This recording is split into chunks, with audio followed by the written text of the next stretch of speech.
वाहिगुरु जी का खालसा वाहिगुरु जी की फतेह। जीवन साखियाँ धन धन संत बाबा दर्शन सिंह जी गुली वाले पुस्तक पूरन सोई सत लड़ीवार। बाबा जी एक दिन गुरुद्वारा बौली साहब श्री गोइंदवाल साहब विखे कुली दे बाहर बैठे हुए सन। गुरुद्वारा साहिब का मैनेजर भल्ला साहब बाबा जी दे कोल आया। वो बाबा जी नूं कहंदा कि बाबा जी तुहाडे नाल कुड़िया दे अंदर जाके एक वचन करना है।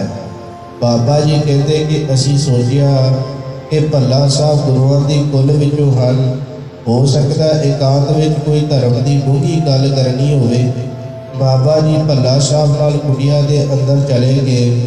भल्ला साहब ने बाबा जी दे नाल गलबात की तो बाबा जी दसदे सन कि ओ मेरे रब्बा उन्हें वो संसारी गल्लां कीतियां जिहड़ियां कोई संसारी भी साडे नाल नहीं करता ते इह गुरुआं दी कुल विचों हो के कर रहा है। असीं उस नूं कहा भल्ला साहब तुसीं मेरा छड्डो सियापा ते मैनूं बाहर जाण दिओ।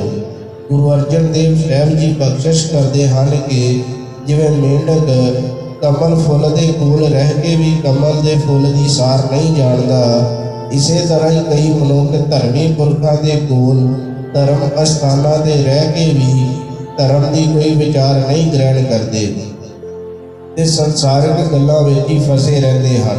बचन है ऐब तन चिकड़ो एहो मन मेढको, कमल की सार नहीं मूल पाई। और उस्ताद नित पाकिया बोले, क्यों बुझै जान बुझाई। पातशाह होर भी उदाहरण दे के समझाते हैं कि जिवें चिचड़ मझ के थना कोल रह के भी दुध का कोई लाभ नहीं उठाता, ज्यों तड़ चंबड़ चिचुड़ी लोहू पिए दुध न खावे। जो सुगंध की कदर भोरे नूं ही होंदी है, गोहे का कीड़ा फुलों के कोलों कोई लाभ नहीं उठाता। रसिया होवे मुस्का तब फूल पछाणै। एवं ही माया प्रधान वृत्ति वाले मनुख भी सतपुरुषों की संगत का कोई लाभ नहीं उठाते।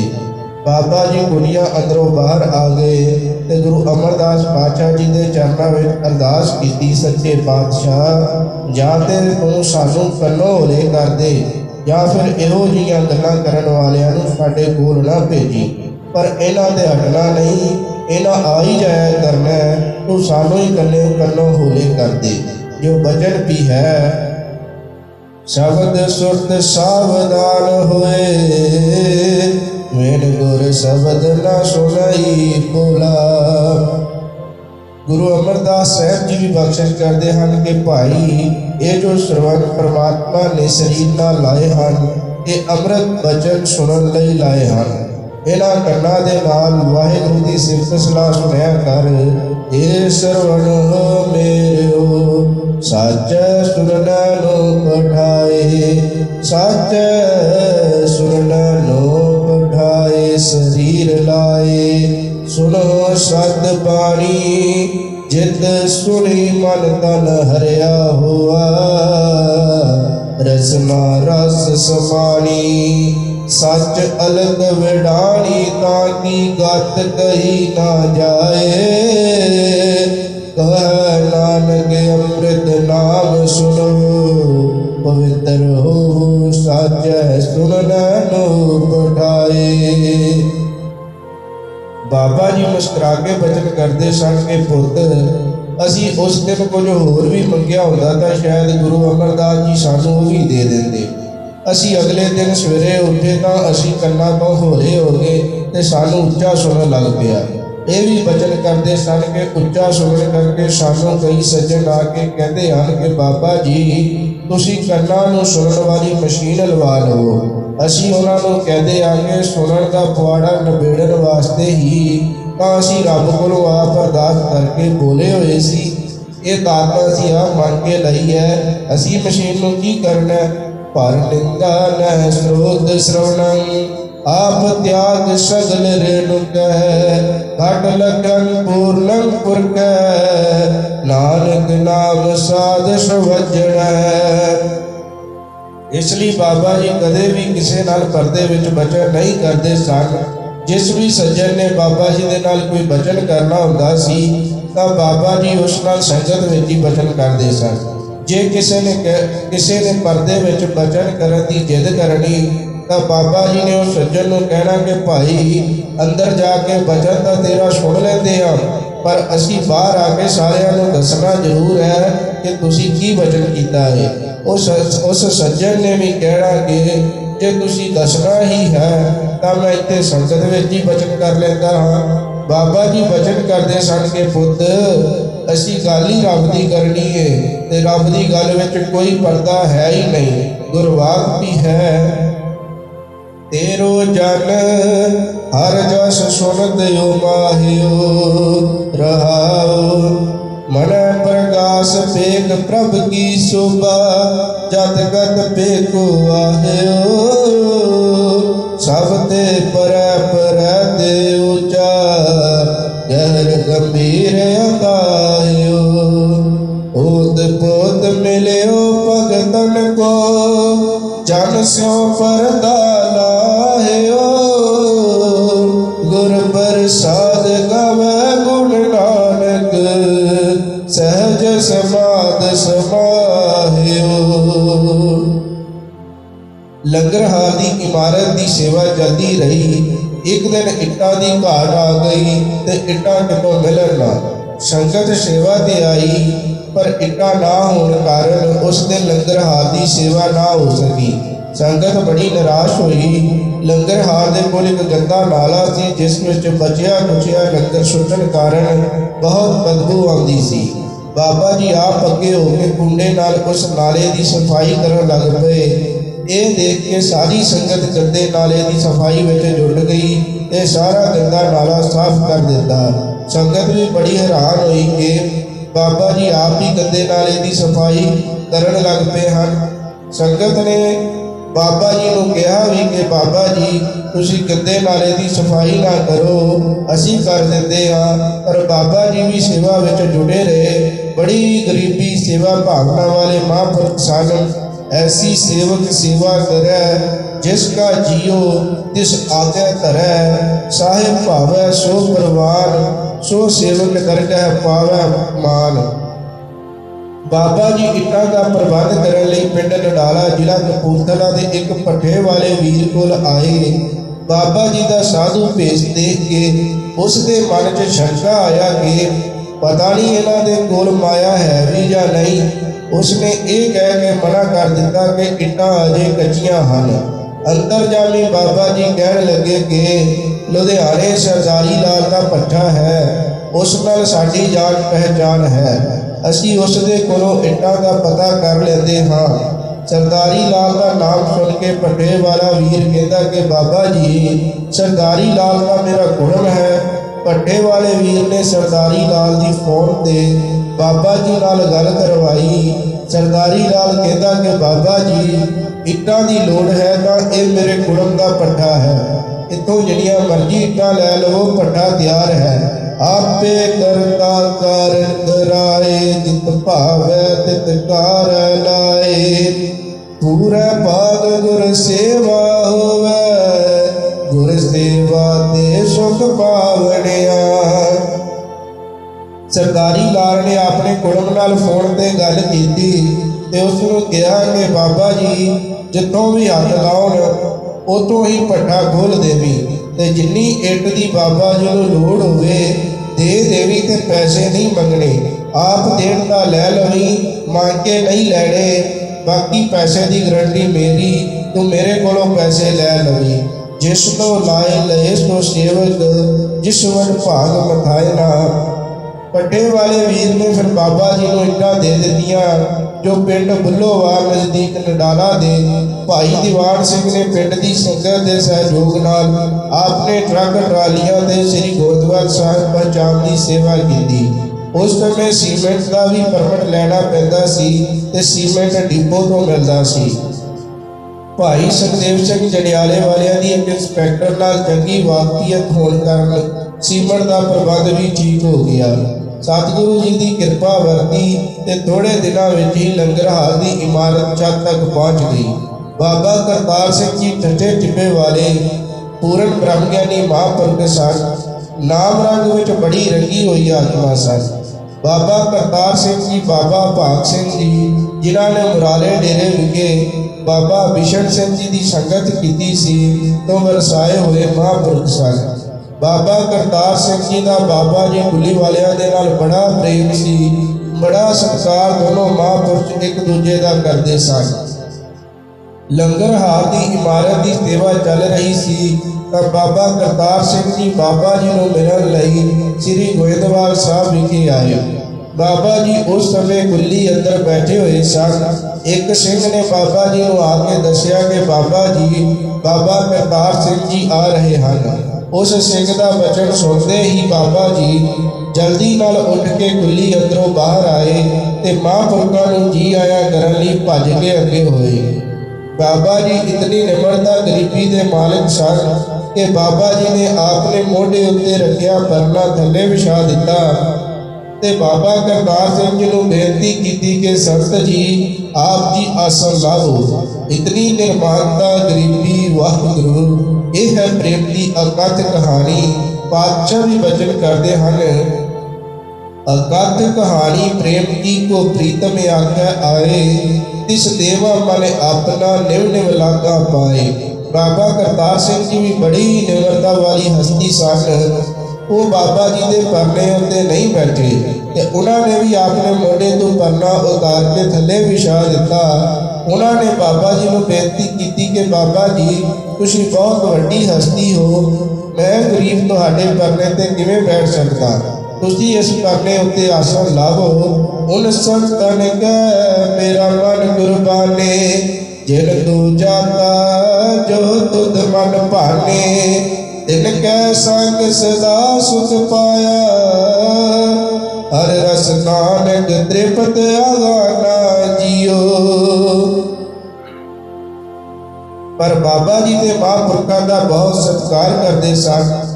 कोई सतपुरुष मिल जाना तो बाबा जी वचन करते सन कि संत जी असी तो हाँ ही कुछ नहीं, कुछ भी नहीं, ये तो तुहाडे महापुरखों की दया है, कृपा है जो असी समा कटी जाते हाँ, नहीं तो असी तो हाँ ही कुछ नहीं। इस तरह के निमरता गरीबी वाले महापुरख बाबा जी सन। सो बाबा जी भी परने उत्ते नहीं बैठे। दोनों महापुरख एक दूजे को परने उत्ते बैठने की बेनती करी जान, पर दोनों विचों परने उत्ते बैठा कोई भी ना। ये रंगिया रूहां की निमरता सी। यही है सास की महिमा जो दिल मात्र भी अपना आप नहीं जनाते। दोनों महापुरुष फिर परने तो पासे जमीन उत्ते ही बैठ गए। की समझेगा कोई इन्हां महापुरखों दी रमजां नूं, इन्हां दी निमरता नूं। धन हन ऐसे महापुरख, ऐसे संत प्यारे, सदा नमस्कार ऐसे महापुरखों नूं, सतपुरुषों नूं। भजन भी है ब्रह्म ज्ञानी की मित कौन बखानै, ब्रह्म ज्ञानी की गत ब्रह्म ज्ञानी जानै, ब्रह्म ज्ञानी का अंत न पार, नानक ब्रह्म ज्ञानी को सदा नमस्कार। इमारत छत ते पहुंच गई। बाबा जी ने टीन की छत पवाई। संगत ने बाबा जी को बेनती की कि बाबा जी टीन की छत की जगह लैंटर ही पवा देवो। बाबा जी ने संगत में वचन किया कि भाई समा आउण ते इस जगह ते लैंटर पवेगा, जरूर पवेगा, पर लैंटर पवाउण की ड्यूटी गुरु नानक पातशाह जी ने किसी होर दी लाई हुई है। जो वचन भी है सतगुर की सेवा सो करे, जिसनो आप कराए सोए, तथा तेरी सेवा सो करे जिसनो लह तो लाई। फिर समा पाके बाबा करतार सिंह जी ठट्ठे टिब्बे वालिया ने ही गुरुद्वारा बौली साहब श्री गोइंदवाल साहब विखे लंगर हाल की इमारत उत्ते लैंटर की सेवा कराई सी। साहिब होए दयाल कृपा करे ता साई कार कराए सी, सो सेवक सेवा करे जिसनो हुक्म बनाए सी। सतगुर जी की कृपा ते संगत के सहयोग नाल बाबा जी गुली वाले गुरु के लंगर की इमारत की संपूर्णता करवाई। शुकराने वजों बाबा जी ने संपूर्णता ते श्री अखंड पाठ साहब रखवाया ते भोग वाले दिन सारे गोइंदवाल साहब विच आवाज दी के आवो मीत एकत्र होए रस कस सब पुंजै अमृत नाम हर हर जपै मिल पापा मुंजै। भाई सारा गोइंदवाल साहिब के आस पास के पिंडा की संगत लंगर गुरुद्वारा बौली साहब श्री गोइंदवाल साहब विखे ही आके छके ते कोई भी घर खुले अग ना पावे। श्री अखंड पाठ साहब जी के भोग पाए गए गुरु के लंगर दे भी बड़े खुले भंडारे वरते। बड़ी सतगुरु जी ने कृपा की बख्शिश की। इमारत की सेवा की संपूर्णता तो बाद दुकान वाले सेठा का जिन्हों को इमारत का समान लैके आता सी 80,000 रुपये का कर्जा बाबा जी वाल निकलिया। पर बाबा जी सदा यही वचन करते सन कि भाई जिसका कर्जा है उतार भी वो आप ही लवेगा। जो वचन भी है तेरे दासरे को किसकी कान जिसकी मीरा राखै आन। जे इन्ना निश्चय होवे भरोसा होवे तो फिर वाहिगुरु भी कोई कान नहीं रहन देता। वो आपे सार करे, वो आप संतां भगतां की सार लेंदा है। 80,000 रुपये का कर्जा निकलिया तो वाहिगुरु जी ने कोतक वरताया। फगवाड़े के एक सेठ उपर कृपा की जिस दे कोल गुरु नानक पातशाह जी के घर का 40,000 रुपये का दसवंध जुड़िया होया सी। एक रात उस सेठ को सुपना आया। सुपने में गुरु अमरदास जी ने दर्शन दे के उस सेठ को कहा कि साडे पुत कुली वाले दे सिर कर्जा चढ़िया होया तो तू साडा दसवंध अपने कोल रख के बैठ उठ जाके साडे पुत का कर्जा उतार के आ। जिसका कार्य नहीं किया मानस क्या बेचारा राम भगत सोहन हर के गुण गावे सदा करह जयकारा राम। अगले दिन वो सेठ श्री गोइंदवाल साहब विखे आया ते कुली वाले बाबा जी बारे पूछण लगा। कमेटी वाले चाहन के माया साडे कोल आ जावे पर सेठ कहता कि मैं सिर्फ कुली वाले बाबा जी को ही मिलना है ते ये माया भी उन्होंने ही देनी है। कोई चारा ना चलिया तो प्रबंधकों ने उस सेठ को कुली वाले बाबा जी के कोल भेज दिता ते आख दिता कि उन्होंने मता ना देगी फतेह की सांझ करी। सेठ बाबा जी के कोल आया तो नमस्कार करके कहता कि बाबा जी तुहाडे नाल वचन करना है अंदर होके सुन लवो। बाबा जी कहते सेठ जी वचन कदे अल होके नहीं सुनिया तुहाडा सुन लेंदे हाँ पर बाहर आके असी सारी संगत को रोला पा देना कि सेठ जी ने सानू आ वचन किया है। सेठ कहता कि बाबा जी जो तुसीं बाहर आके संगत को दसना ही है तो फिर मैं संगत में ही दस देता हाँ। उस सेठ ने फिर सारी विद्या कह सुनाई तो दसवंध बाबा जी अगे पेटा कर दिता। बाबा जी कहते कि सेठ जी पराई अमान क्यों रखी है दिती ही सुख होए अमानत दिती ही भली होती है।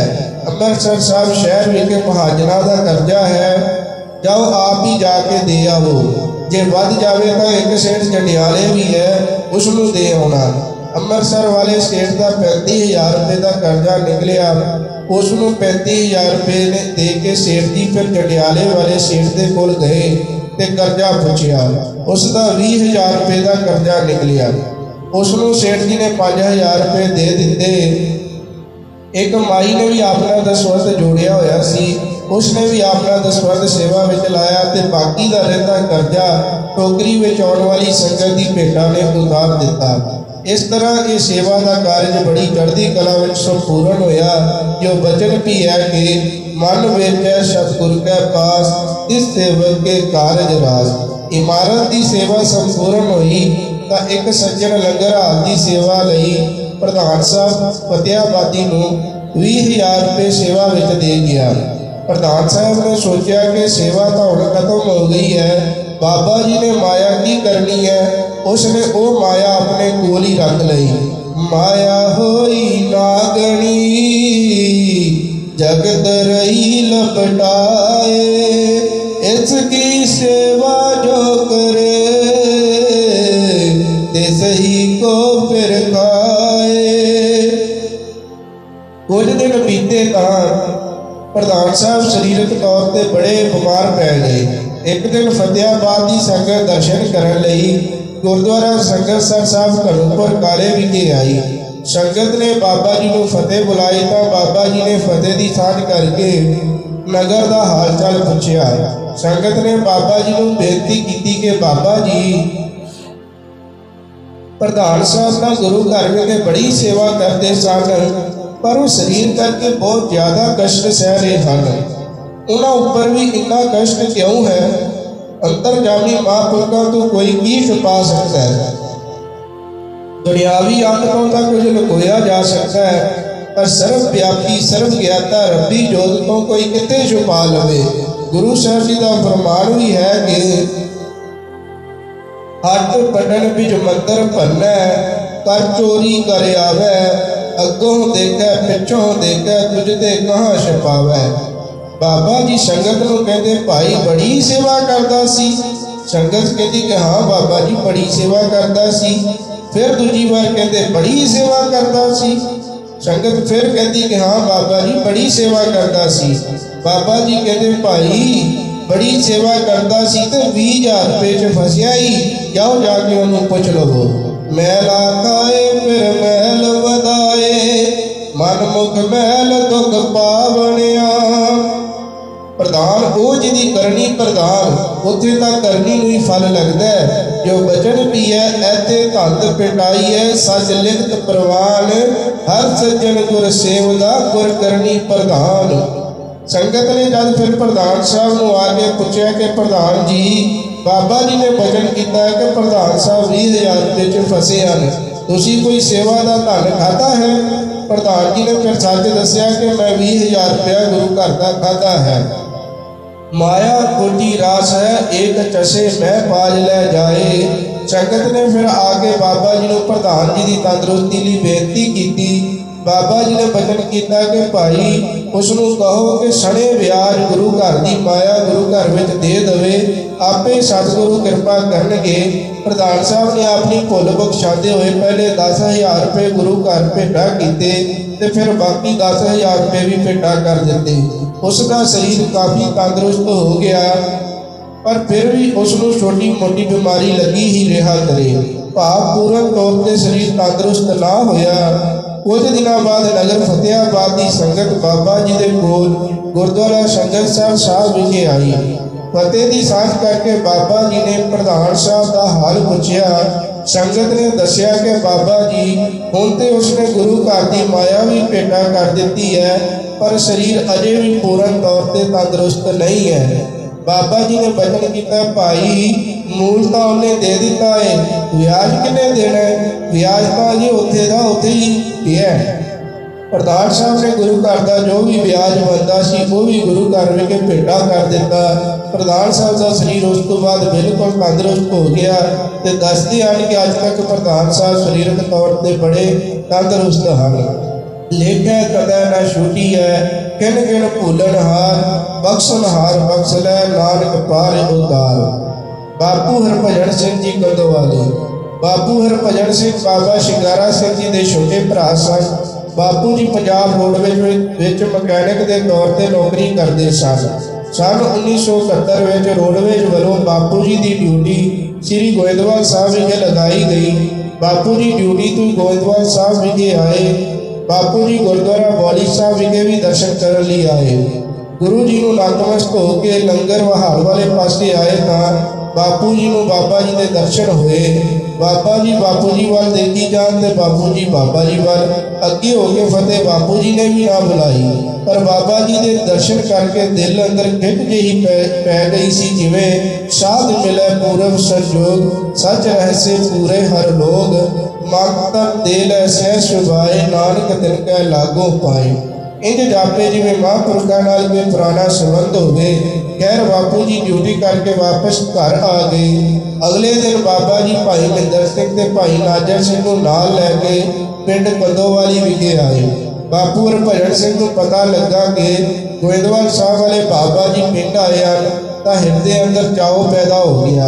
ਉਹ ਜਲਦੀ ਨਾਲ ਘਰੋਂ ਬਾਹਰ ਨਿਕਲ ਕੇ ਬਾਬਾ ਜੀ ਨੂੰ ਜੀ ਆਇਆਂ ਕਹਿਣ ਲਈ ਆਪਣੇ ਗੇਟ ਤੇ ਆ ਕੇ ਖੜ ਗਏ। ਬਾਬਾ ਜੀ ਆਏ ਤਾਂ ਬਾਪੂ ਜੀ ਨੇ ਅੱਗੇ ਹੋ ਕੇ ਫਤਿਹ ਬੁਲਾਈ ਤੇ ਬਾਬਾ ਜੀ ਨੂੰ ਘਰ ਚਰਨ ਪਾਉਣ ਲਈ ਬੇਨਤੀ ਕੀਤੀ। ਬਾਬਾ ਜੀ ਬਾਪੂ ਜੀ ਨੂੰ ਕਹਿੰਦੇ ਕਿ ਪੁੱਤ ਪਹਿਲੇ ਅਸੀਂ ਗੁਰਦੁਆਰਾ ਸਾਹਿਬ ਜਾਣਾ ਹੈ। बाबा जी गुरुद्वारा साहब विखे आए तो संगत ने गोविंदवाल साहब विखे सेवा ते हाजरी भरन लई बेनती की। संगत नूं बेनती करके बाबा जी वापस आए। बापू भजन सिंह नूं कहते कि पुत हुण असीं जल्दी जाना है, तेरे घर फिर कदे आवांगे। बापू जी भी ड्यूटी ते जाण लई तैयार होए सन। बाबा जी ने बापू जी नूं भी अपनी गड्डी विच बिठा लिया ते ड्यूटी ते छड्ड दिता। कुछ दिनों बाद पिंड कंदोवाली तो पिंड महल जंडियाला की सारी संगत ने महल जंडियाला विखे श्री अखंड पाठ साहब करवाया। बाबा जी को भी हाजरी भरन लई बेनती की। बाबा जी मध वाले दिन हाजरी भरन लई आए। लंगर पानी छक के बाबा जी संगत को कहते कि भाई रमाला साहब किन्ने लैन जाना है। बापू जी कहते कि बाबा जी मैं जाना है। बाबा जी कहते कि पुत चल फिर तू साडे नाल गड्डी विच चल। बापू जी कहते कि बाबा जी तुहाडी धी दियां अखां नहीं ठीक, मैं उसनूं हस्पताल भी लैके जाना है। बाबा जी कहते कि पुत तू उहनूं भी नाल लै आ। बापू जी होरी बाबा जी दे नाल ही चल पे। रस्ते विच बाबा जी बापू जी नूं कहते कि पुत तुसीं किहड़े हस्पताल जाना है। बापू जी कहते कि बाबा जी तुसीं कित्थे जाना है। बाबा जी कहते कि पुत असीं ते घनपुर काले जाना है। बापू जी कहते बाबा जी तुसीं सानूं भी पहले उत्थे ही लै चलो।